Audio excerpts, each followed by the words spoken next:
Welcome to Trauma Talk Podcast. I'm Presto, co-founder of Project Purpose. What's going on, y'all? What's up with you? Chilling. We just doing a slight introduction, you know what I'm saying, so y'all can know who he is. I'm Billy, you know what I'm saying, the other half of Project Purpose, co-founder of my brother Presto. And today we have Queen Gwalla, the DC Poetess. Definitely. It's good to have you on here. How you feeling today? I feel good. It's good. Blessed to be here. We just got off the block, man. We did a block party, a book bag drive for the community today. How'd it feel going back up on Green Street today? Oh man, that was it's like bitter and sweet. You know what I'm saying? Of course. It's like it just takes you back to so many times, good times. You know what I'm saying? But then it's like it's a reminder of like what you lost. You know? Absolutely. Yep. So it felt good, but then it was a little sad too. But the love that we get from like the community, that like makes everything better and kind of like worth it. You know what I'm saying? Yeah, I know what you mean. Like that's how I felt. Like, Yeah. I hadn't actually been up there since my man passed away, and going back up there was great though, to embrace people hollering up the street, stopping the cars, screaming out windows. Yeah. It was a good time, man. I definitely felt the love. It was definitely a step in the right direction. For sure. And the music was shout out to top the DJ, tier, man. DJ Tyler, TY, man. Did that, without a doubt. Yes, sir. So tell us about what you do, like with Project Purpose. Like, you mean a lot to us. You've been with us really since the beginning. Tell us a little bit about what you do. So I host the poetry events for Project Purpose. I feel like I'm just kind of like a facilitator. Like, we get poets, we get artists together, and we have the most beautiful events, and we bring so many different like kinds of people together, different types of artists together. Definitely. And I always tell people, like, when I invite people out, if you've never been to a poetry event, just try it, because it's nothing like it. It's nothing but good vibes, positive energy, and it's a safe space. You know what I'm saying? And it's not often that you experience something like that. So I always try to encourage people to come out. Absolutely. And definitely appreciate you. Yeah. Can I say one thing? Go ahead. I just say want 101 things. Thank my brothers, because I've been going through a lot lately, and it's been a few times where, Billy BDR, you've reached out to me and, doing your wellness check, and presto, you just, the way you reach out to me just to make sure like I'm good, you know what I'm saying? Even though I'm not really good, but you just, you know what I'm saying? Even if I don't always respond, you still like check in on me, and I really appreciate that. Like, both of y'all. Most definitely, and I'm glad you bring that up. With that being said, so I know how you said, like, sometimes Presto check on you, even though he know you might not be good, because we going off stuff that some of your posts and stuff we see on social media, you know what I'm saying? We follow each other. So how do you feel, like with some of the things you've been going through, like as of lately, like I seen your father passed away, correct?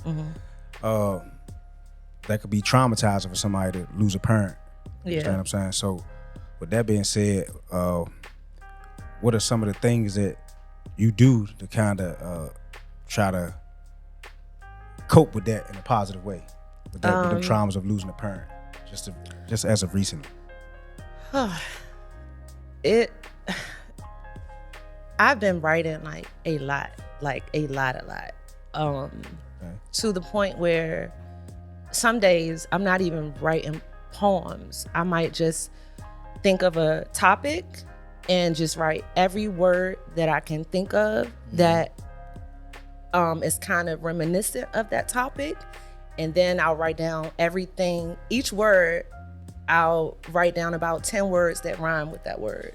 So it's almost like a writing exercise that I've just kind of came up with, just to kind of like clear my mind. And That's it's dope. just, it helps me stay creative. Just in the past week, I've written like almost like 15 poems. I've just been writing. So writing has really like helped me. So to the people out there, put that in your toolbox. Writing is an outlet. You know what I'm saying? Sure. You heard it from Miss Imani herself. Yes. And writing is an outlet, man, to heal some of them traumas. So Definitely. thank you for sharing that too. You're welcome. So,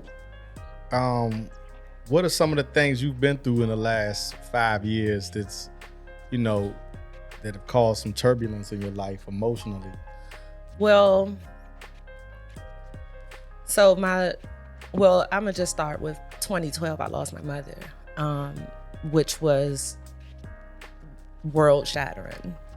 You can never even understand what somebody who's lost a mother is going through until you've experienced it. It's the loneliest feeling in the world. You know what I'm saying? Like, and that just started off like a snowball effect of like loss and grief. Then my brother, Gwalla, my Esau, he was killed in 2020, and it's totally changed the trajectory of my life. Losing him, it made me a different woman. Like, I'm not the same person I was before we lost Esau. And then my uncle Gaddafi passed away, just a tragic accident in 2021, I believe, 2021 or 2022. And then my stepfather passed in 2022, and then my father passed July the 6th of 2024. So it's just, and so many friends. I mean, just outside of the realm of like blood relatives, it's been so many friends, just, people that I loved, you know what I'm saying? Yeah. And it's just been so much loss. And it's not just me, it's so many other people, who's going through trauma, so that's just a little bit of the, the L's I've taken. Yeah, I remember when our Gwalla passed away, that was a shocker. I remember I was on my way up the highway with my son, and I got that call, and that was heartbreaking, even just as a friend, me being a friend of his, really like a big brother type person, because, we shot videos together, recorded music together in closets. Like, we go that far back, like recording out of a closet, like, so just while he had such a great spirit, a good heart, like humble, laid back, cool, like talented. Talented. He was really like unique. He was nationwide, worldwide, unique as an artist, Gwalla. So he's greatly missed. And I know that was extremely traumatic for you. What was some of the things you did after that to kind of like rebuild? Well, I could remember this might have been maybe only like a week or two after we buried Esau. I got in contact with you and I'm like, Presto, I want to do a song. Yeah. I wanted to do a tribute song for Esau.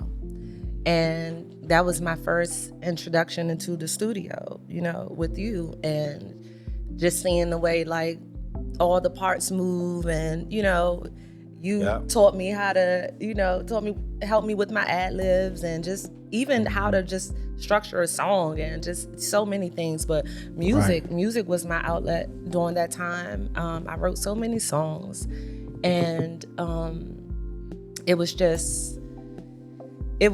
music. Music was my way of like trying to like release, the hurt, and also maybe from outside looking in, maybe it sort of connected you and Gwalla. Feel me? For sure. Because that's something that he was doing.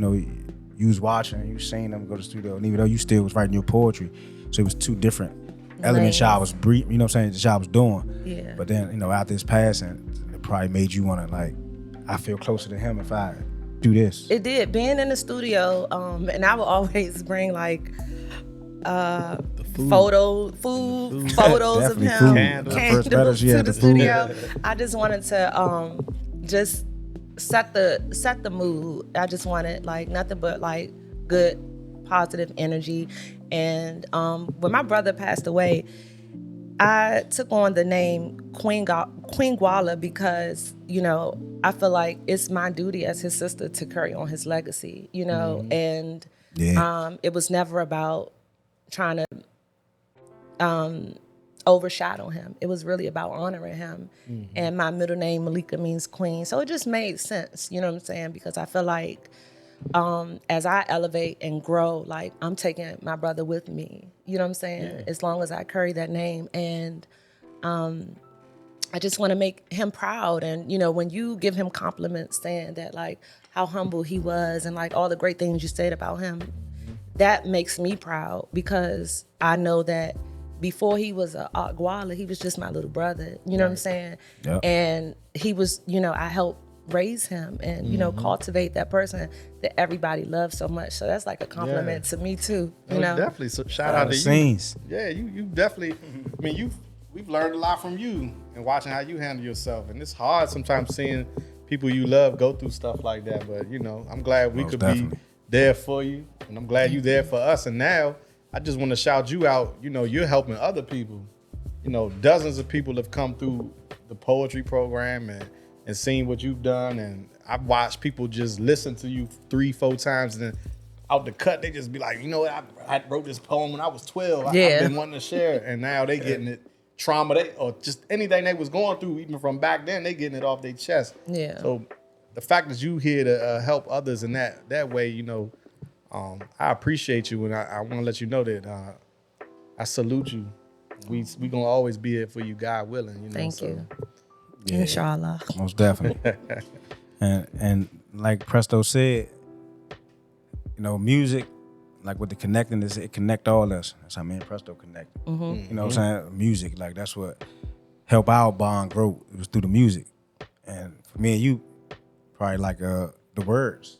You know what I'm saying? That goes behind the music because you remember how we initially met. You know what I'm saying? Yep. Before we met at Presto House, I mean, I didn't meet you formally, but I seen you saying that poem on Instagram or somebody. What was it? Incarcerated Lives Matter? Yep. Incarcerated Lives Matter. And Free James Hutchinson, man. Free James, man. Shout out to, you know what I'm saying? Yeah, good brother there. But I was just following him. I seen you saying a poem on his drum one day. And I just hit you. You know what I'm saying? I reached out like, man, that John touched me. Like, there's no funny, nothing. It was just like, and I even then, I didn't even know, I'm sorry to cut you off, but I didn't even know at that point that you and Esau had done a song together. Right. That's what I'm saying. I had no idea. It was pure organic. Yeah. I just came on there like, I came on there and I seen it. I was on there talking, he was introducing you. Then you started reading this poem. And it probably was about your older brother. No, it was honorable inmates. Right. That's what I'm saying. Yeah. So I mean, like, you probably like connected with him with that, but I'm just saying like you was talking about like the system and all that. Yeah. Man, so I was just coming home. So it was like, I felt that. Yeah. So that prompted me to reach out to you and be like, I said, man, I love that poem you just did, man. Keep up the good work, blah, blah, blah. I don't know that, verbatim what was said, but it was something like, just like patting you on your back, like that was good. I felt that. And then, months later. Then we turned around and did the Honorable Inmates Anthem for Incarcerated Lives Matter with our brother from New Orleans. Dirt Life. Shout out to New Orleans. Shout out to G Magic. Yeah, shout out to G Magic. Yep. We've been talking about poetry a lot. Can we hear something? Like, is there something you'd be willing to share for the podcast, for the people watching, that might have helped you get through a hard time?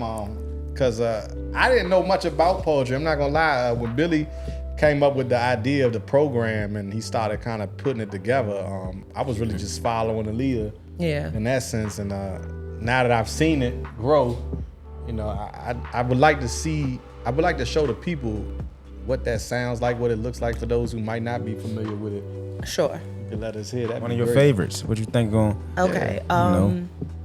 This one is untitled, but when you hear it, you'll know what it's about.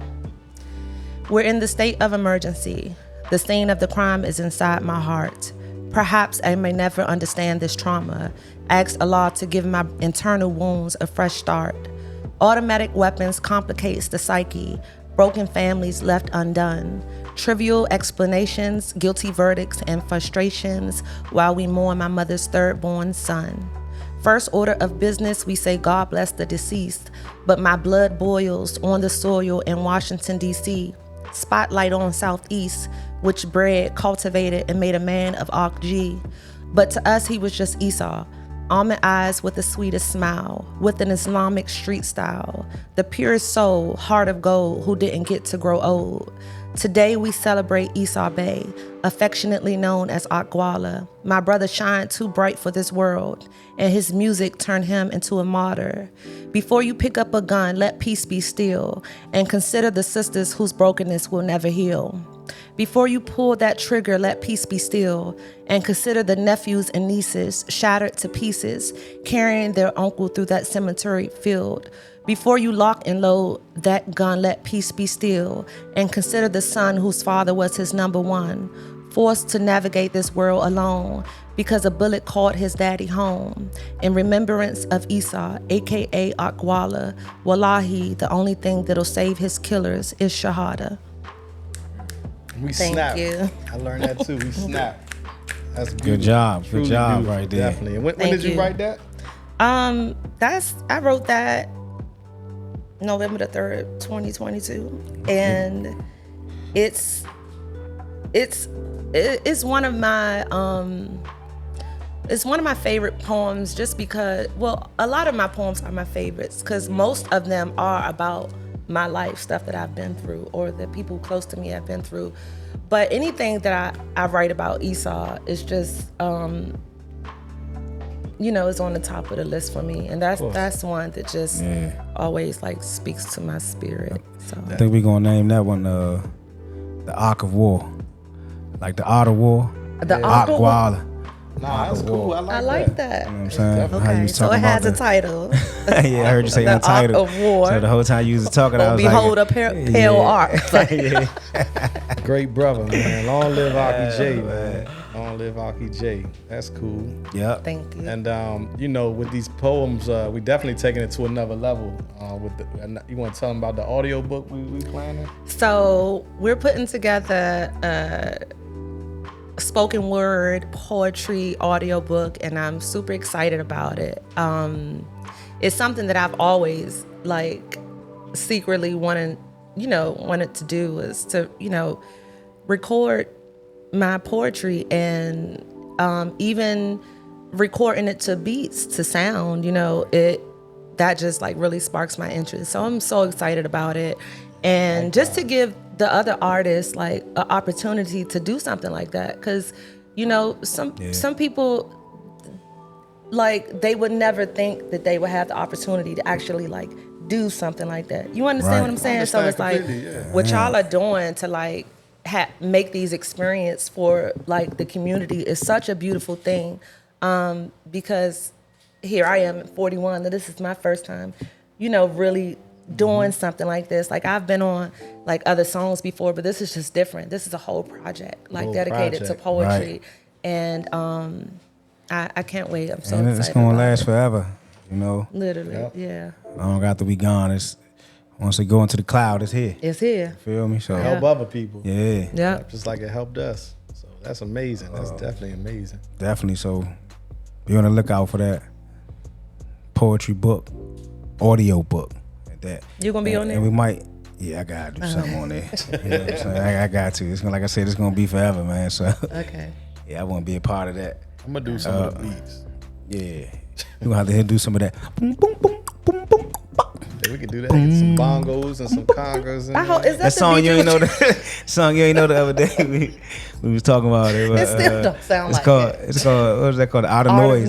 Out of Noise. See? It's artistic. All night, man. But before we do, I want to discuss some. Last time we was on, we was talking about the grieving process, and the steps to the grieving process. So I want to go over a couple of these steps for the people, for us too as well. Mm-hmm. And if you out there and you grieving, or if you in here and you grieving, just when you listen to this, just try to figure out which one of these steps you might be in right now, because you're always trying to get to the next step and you're trying to get out of the grieving process. That's the goal. You know what I'm saying? But sometimes we get stuck in a certain step. You know what I'm saying? Some people be in certain steps longer than others. Let me say that. Yeah. I'm reading from this, and it says, the grieving process can include many steps, but people don't always go through them in order, or some steps may last longer than others. Some common steps include, so the first step is denial. And that's an important step that allows you to accept that your loved one has died. It's not about forgetting or pretending, but rather understanding that their physical presence is gone and learning to live without them. And I see that a lot, man. That's denial phase, especially in the event of like shootings, and it's heartbreaking. It's like, especially the mothers, man, when the kids on the scene and they're like, it can't be him. He had on blue shoes, and he was right. And even after it happens, they just act like it's business as usual. Like, okay, all right, well, I'm gonna just go down there and take care of this and take care of that. It's like, it and then hit them. People don't even realize it. When you take somebody's life, you don't just take that person's life. You affect that family for generations. You understand what I'm saying? Yes. Because I know that my life will never be the same. I know that my son's life will never be the same. You know, my sisters, you understand what I'm saying? Yeah. Right. My brother, like, it changes. And because I'm different, my son is going to be different. And because he's different, his children will be different. It messes up families for generations. It's a ripple effect. Oh my God. People don't realize that. Yep. You know, or maybe they do. I don't know. Yeah, I don't think they probably think it through fully that deep. Yeah. They don't think that deep. Yeah, they don't think that deep. They don't think that deep. No. So the second step is anger. And anger is a natural reaction to loss that can be a way of hiding fear and painful emotions. Anger can be directed at yourself, others, or the situation. For example, if someone was lost in an accident or violent attack, anger may be directed at those who are seen as the perpetrators. How many times have we seen that? Yeah. Too many to name. It's a cycle. Yeah. And maybe we could end some of these cycles, some of them, if we, we're a little more aware of these steps and where we at, right? Yeah, but for the people who do carry that anger, I pray that they can find a way to release the anger, because the anger is going to do nothing but affect you. That's one thing about grief.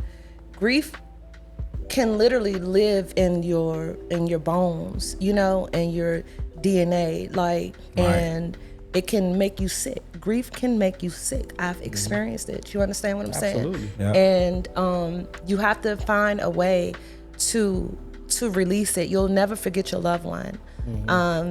And you may never, forgive the perpetrators.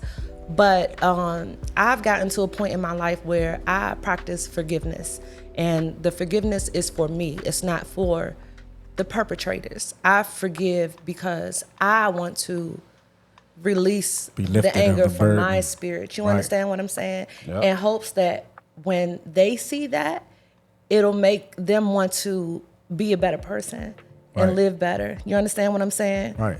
So, yeah. Absolutely. Yeah, I definitely went through different stages, like anger myself. Like when I lost my cousin in a car accident in 2010.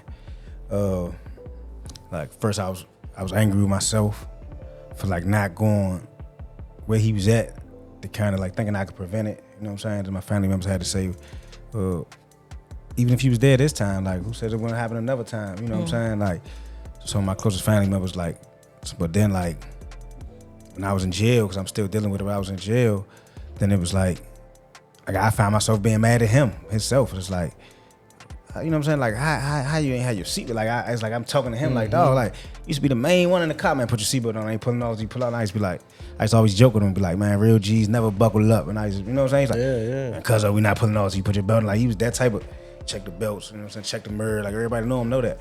Yeah. So I'm like, how could car accident? And then you got your belt on. So I found myself mad at him. But then like you say, it's like a stage you just go through, and then it's just like, man, I can't blame nobody for real. You know what I'm saying? You just got. Can I ask you a question? Yes. When you were incarcerated, how did you deal with losing people on the outside while you were on the inside? Well, this last time, I really ain't lose nobody that was really that close. Maybe a couple of buddies, I think, you know what I'm saying, passed while I was in. And it was kind of like, same thing like with my cousin for real. It was like I played mind games with myself. Like with my cousin, I was saying like, we've been here before, like with I've been in, he been out, he been in and I've been out. So I was like telling myself that like, man, they just out there, I'm in here, because you can't really, you're not there to really see it, so it's like it ain't really happened. Yeah. Like, you know what I'm saying, you're still in denial, it's like I ain't see it. Okay. So, but like once upon a time, my grandmother, you know, she raised me, you know, so I was in one time and like it was like 99 and my grandmother passed while I was in. You see what I'm saying? So that was kind of like a, you know, that was a blow. It was hard to come back from, kind of. So it's like the chop will come get you in the middle of the night saying, yeah, we need you to go down to the basically the chapel's office and call home. And I already knew my grandmother was sick, so I kind of know what it is. I'm telling my buddy, like, man, my grandmother, he's like, man, don't say that. I'm like, man, why else would the chapel come get me at 1 a.m. talking about you get a free phone call? Right. So when I call home, the whole family, they're like, yeah, you know what I'm saying? My aunt, she passed, slept at home, but she like, yeah, my mother went home to the Lord, blah, blah, blah, this time right here. And passing the phone around, my sister get on the phone crying. It was just like, but in the environment I'm in, it's like I can't really even, you know, show nothing. Like it's like I don't feel nothing. Like all right, talking to everybody, trying to get my sister together. Then I leave and I go back and I remember I went to the bathroom and I shed like a tear or two and I'm just like, dang. Now we on bargaining. So usually the third stage of grieving and often the shortest. During this time, a person may try to find meaning in the loss and reach out to others to discuss it. That happens. You see people like start organizations in honor of their loved ones. You see people, even us, right? Like when we go even harder. Like I know for sure, like when I lost both my best men I came up with last year, and for a while I was stuck because I'm like, everything we did was to build and be these people and live happy lives and go through like identity issues. Like, who am I at this point? Like, what are we doing it for? This junk done took everything from us. How am I supposed to pour into something that done took so much from you? Yeah. A lot of people, like I said last time, when you a leader, they don't always, they feel like we just invisible. Like, it was our people too. You know? Yeah, most definitely. So, you right, bargaining and trying to find reason. So how do you do? Have you been through that phase of mine? Well, like you said, maybe it's through poetry or spreading the good. Like what you saying? Saying? Well, I think my way of doing that is giving back as well. It's almost like, okay, this community has took something so precious from me. I can never come back around here again, or I can try to make it better. You understand what I'm saying? Yeah. And I chose to try to make it better with working with Project Purpose and Incarcerated Lives Matter, and just trying to do everything that, you know, I can do, you know, for the children, and not just the children, you know, because the trauma is with everybody. It's with the seniors. It's with, you know, starts at home. You know, our generation, the people in their 20s. It like it's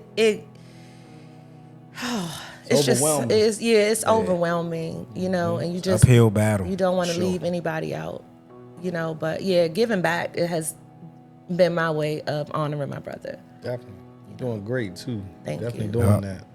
Shout out to that. So then we have depression, a natural reaction to losing a loved one that involves struggling to process what has happened and understand how to survive the loss. Let's read that one again. It's a natural reaction to losing a loved one that involves struggling to process what has happened and understand how to survive the loss. I can say that what depression looks like for me is isolation. I isolate myself.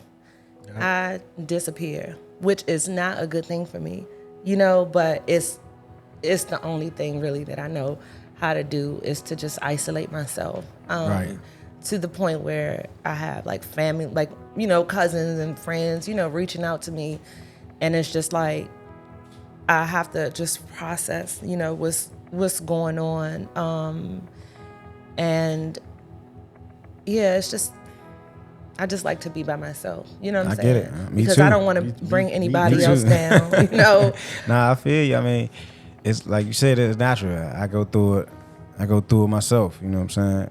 Might be once, twice a month. You know what I'm saying? Sometimes I just, and I think, like we was talking about last time, I was telling Presto sometimes, I think we pour so much into everything else that sometimes you got to remember to pour into yourself. Right, like we got to heal ourselves too, because we still healing. Yeah. At the same time as we helping, we still healing from stuff, our own traumas and loss and all that type of stuff. So sometimes I do just, if I just don't want to do nothing. You know what I'm saying? Like I just want to just stay in the house and like really just chill. Like I can really do that. Just be in the house, just watch TV. I don't watch TV that much, but sometimes I just be like, it's one of them days I just find something and I'm watching TV. Put my phone on Do Not Disturb and just chill so I get that power up to really engage with everybody again. You know what I'm saying? Like you said, because I don't want to bring nobody else down or be edgy. And, you know what I'm saying? Like, because and you can't pour from an empty cup. So it's like you have to find ways to pour back into yourself. If you don't, it's going to get to the point where, how are you going to pour into other people and, be a leader and help others if you're not even helping yourself? Self-love is the greatest currency, and you can't love on anybody else if you're not loving on yourself first. So you have to take that time to, pour into yourself. I will say one thing that always get me coming up out of that thing is some music though. Yeah. That's my go-to therapy. I turn on. They not like us. They not like I be in the house like this, and I was like, all right, I'm ready, man. Turn the phone back on. Where we going at, man? We got work tonight. 50-11 times. I love that. Lately, I've been listening to. I don't even know the name of that dude. It's a back day joint. I'm the lyrical gangster. Still love you like that. I listen to that joint every day now in the morning. Act like you know we go. I know what both. You learn something every day. Yeah, I've been listening to Pop. I get around, John. Like it's like a positive vibration. The beat. I'm about to say too. Music is a great one. It's definitely a great one. I challenge everybody to find that thing that can bring them back. It's very important. And I actually have a lot of conversations with people about this. Like, well, what do you do when you're having a bad day? Simple question. Right. A lot of people don't even know. They don't have a go-to. I feel like everybody has something that takes them back, whether it's a music. If you would never even touch music, it could be, I like to go on a walk, or maybe go somewhere that reminds you of a happy time. Or but find that. You have to find that, because it's how you can start slowly climbing out of depression. You have to get a hobby. Like, I think a lot of times, when we're kids, we play football, we play basketball, cheerleader, all that stuff. But when you become an adult with responsibilities and your own children, a lot of people lose themselves in that. Right. But one thing I've always done is continue to do the things that I like to do when I was growing up. And like, salsa dancing is one of them. Like, I've been salsa dancing since I was like 16, 17 years old. Oh yeah, that's interesting. And I'll just go to a salsa. No, literally, like, I love ballroom dance. So I'll just go to a salsa class. Even though I know how to do it, I'll still just go to a class because it feeds my spirit, and it's something that takes me outside of like myself, and I don't have to think about, what I'm going through. Like the same way some people might try to work the grief away, you know what I'm saying? And it's really not going anywhere, you know what I'm saying? Because it's still gonna be there when you clock out. So you have to have things that can truly take your mind, to another place. Cooking is one of those things for me too. Yeah. Cooking, definitely. Cleaning for me. Right. Really? Cleaning is therapeutic, definitely. When I be in the house cleaning, I got the music on. Yeah. It's just like running on a treadmill for me. Like, my mind be gone. Like, I could be in there just wiping down stuff, and now I'm on the road. You know what I'm saying? Like, I'm in here. I ain't get behind here in months. Like, get behind, you know what I'm saying? I'm in that jump. Smell good going on. You smell a little bleach in the pine sol. I think that's like. Yeah, I can't clean without music. No, I gotta have the music. Put on my old playlist or some Afro beats, and we gonna clean the whole house. So the last one is acceptance. One of the final stages of grief, where you make peace with the loss and accept that your loved one has died. This allows you to continue living your life and moving forward. But it doesn't mean you won't feel sadness anymore. That doesn't mean you won't feel sadness anymore. Yep. Let's highlight that. That's definitely acceptance. Do we feel like we've come to terms with things that's happening in our lives, or is there anything that's still out there you think that we haven't accepted yet? I feel like with me, I've finally come to a point where acceptance comes easier, but it's like the love is always so strong that it's just like sometimes you just think like, how can they really be gone? Like, Right. I'm really? with you on like, that. They really like Yeah, I'm never like gonna see this that. person Yeah. They again. just gonna pop Hear that up. voice? You know what I'm saying? Yeah. Like Or I'm call. never going to Yeah. talk to my grandmother again. Like she never like it just, you know, acceptance is difficult, but you just have to find a way to like, because love transcends like all realms of like existence, space and time. Like love is everlasting. So even though like your loved one is no longer here, the memories are still alive. You understand what I'm saying? Like the love you have for them will never die, you know, and you just have to like continue to pray for them. That's a big thing for me. It's like, I'm always praying for, you know, my loved ones and, you know, friends. That's a big thing. Prayer. You got to pray for them and, you know, ask Allah to forgive them and to make their transition easy, and just in gratitude. You have to like really thank God for like the time that you got to spend with these people. You understand what I'm saying? Because you could have lost them long ago. You understand what I'm saying? Or you could have never had just gratitude. Yeah. Like, gratitude. I heard you know? one of my homies told me that one day. You know, he had lost his cousin, and they was close. So you know, man, this cousin was close, like cool. You know what I'm saying? That was my homie too. So anytime we said it's all love. When I heard about it, like, of course, when I finally seen him, I was like, man, I'm sorry about, man, you know what I'm saying? I feel bad. He was like, man, I'm just happy I got to even spend that time with him, man. That's how we got to look at it, man. You know what I'm saying? Because I was telling him, like, man, I'd be crushed about my cousin. We was like, man, I feel you. He was like, we was just lucky enough to even have the time that we had with him. Same thing you saying. That bring me back to that. Like, that's.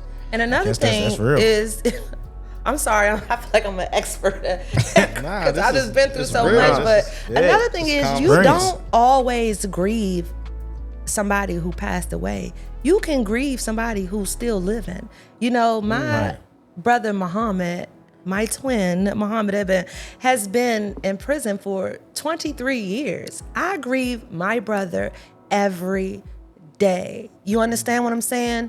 When my father was, you know, still in the hospital, you know, it's like I knew the time was coming, and it took some time, you know, and during that time I was grieving because I knew that I would eventually lose him. But it's like one of the worst feelings is to grieve somebody who's still alive. You understand what I'm saying? Do that too. So it's like, yeah, you can absolutely grieve people, you know, who are still with you, you know.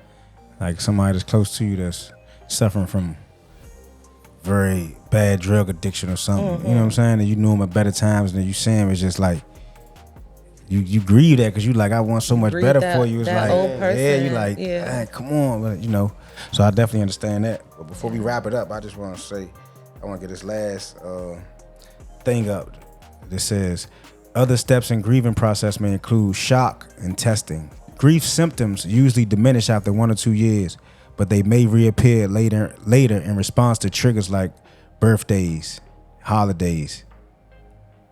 So, and they saying if these symptoms interfere with your regular day-to-day life, you might want to see a therapist or a doctor and you know, check on that breathing, you know, that process, that grieving process. Have you seen a therapist before? No. Have you, Rasta? I didn't like it because at the end of the day, I just feel like they there because they got a degree and a job to do. Yeah.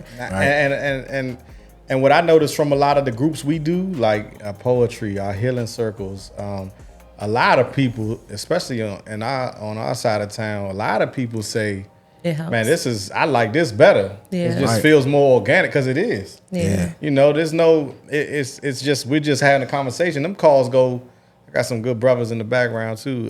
They know these calls go 4 hours sometimes, 1 o'clock in the morning, just because of how organic it is. And they've all said that it helps them. So therapy is one way, and it's definitely important if that's your way of doing things.